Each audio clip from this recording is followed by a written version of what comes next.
একদিন আমি টাকার সাথে কথা বললাম তুমি এক টুকরো কাগজ ছাড়া কিছুই নাও।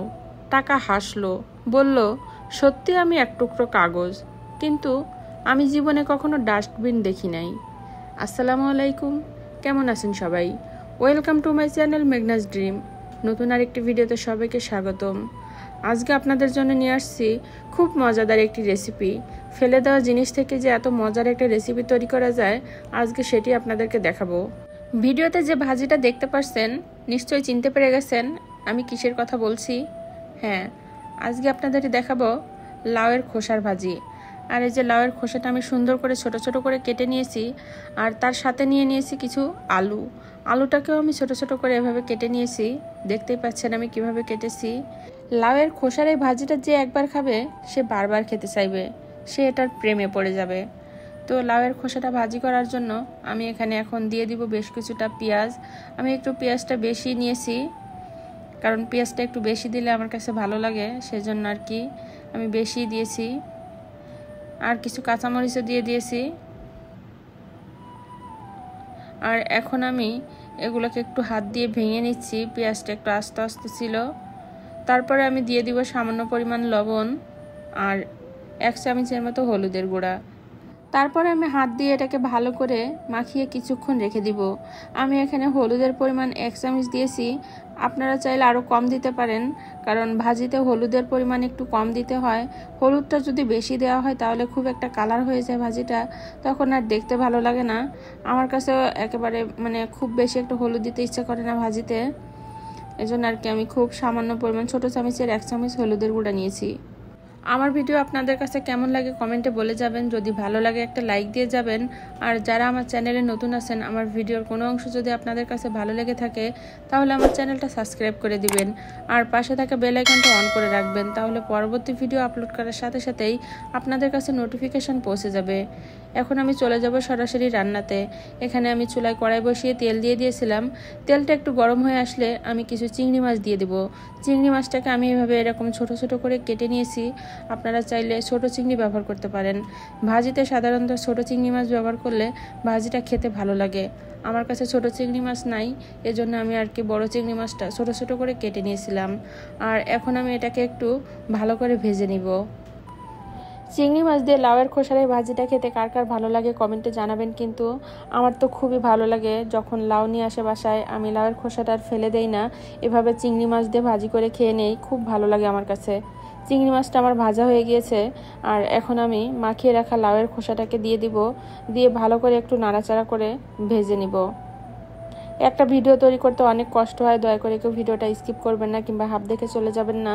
তাছাড়া বর্তমানে তো ভিডিওর ভিউ একেবারেই কমে গেছে। এত কষ্ট করে একটা ভিডিও তৈরি করি আর সেটাতে যদি এরকম ভিউ আসে খুবই কষ্ট লাগে তখন। এই জন্য আপনারা আর কি ভিডিওটা একটু ফুল ওয়াচ করে দিবেন, হাফ দেখে চলে যাবেন না, সকলের কাছে অনুরোধ রইল।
আমার লাউয়ের খোসা ভাজি কিন্তু তৈরি হয়ে গিয়েছে, আপনারা দেখতেই পাচ্ছেন। মাশাআল্লাহ খুব সুন্দর একটা কালার আসছে। রান্না করার সময় যদি ঢাকনা দিয়ে ঢেকে না রাখা হয় তাহলে কিন্তু কালারটা সবুজই থেকে যায়। আমারও কিন্তু সবুজ আছে, আমি তেমন একটা ঢেকে দেই না যে কোনো ধরনের শাক কিংবা ভাজি রান্না করার সময়। এজন্য আর কি আমার শাক এবং ভাজি সবই সবুজ থাকে। আপনারা একটু ট্রাই করে দেখবেন আপনাদেরটাও এরকম সবুজ থাকবে। আমার ভিডিও আপনাদের কাছে কেমন লাগলো কমেন্টে বলে যাবেন। আপনাদের একটা সুন্দর মন্তব্য আমার কাছে অনেক বেশি গুরুত্বপূর্ণ। আজকের মতো ভিডিওটা এখানে শেষ করব। দেখা হবে পরবর্তী কোনো ভিডিওতে। সে পর্যন্ত সবাই ভালো থাকবেন, সুস্থ থাকবেন। সবার জন্য রইল অনেক অনেক শুভকামনা। আল্লাহ হাফেজ। আসসালামু আলাইকুম।